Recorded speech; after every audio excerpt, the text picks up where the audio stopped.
Почитувани, гледајќи дека ја губи поддршката од граѓаните, Заев во паника не бира начини и средства како да допре до нив. Денес ќе ви обрнеме внимание на една нова појава со која Заев лицемерно и без малку срам сака да им се доближи на струмичани. Секојдневно сме сведоци на неговите политикански и лицемерни обраќања кон граѓаните на општина Струмица, често користејќи ги зборовите „мои струмичани“, „моја струмица“. Овие обраќања на аболицираниот Заев заради политичка корист слободно можеме да ги наречеме лицемерни, дури мизерни. Го прашуваме аболицираниот Заев, дали кога им се обраќа на граѓаните на општина Струмица за свој, ги смета и оние граѓани кои поради криминалната приватизација на СДСМ останаа без работа и на улица? Дали како свој ги смета оние стотина отпуштени работници од фабриката Еленица кога фамилијата Заеви станаа газди на истата?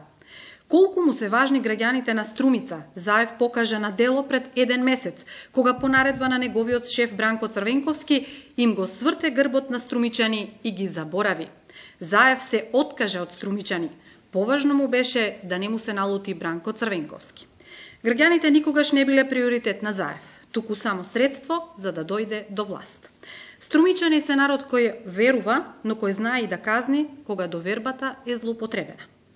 Како своји може да продолжи да ги нарекува единствено партијските послушници и десетиците фирми кои кланот Заеви ги створи за неговите 2 мандати како градоначалник и за само 8 години ги вброи Заеви меѓу најбогатите луѓе во Македонија.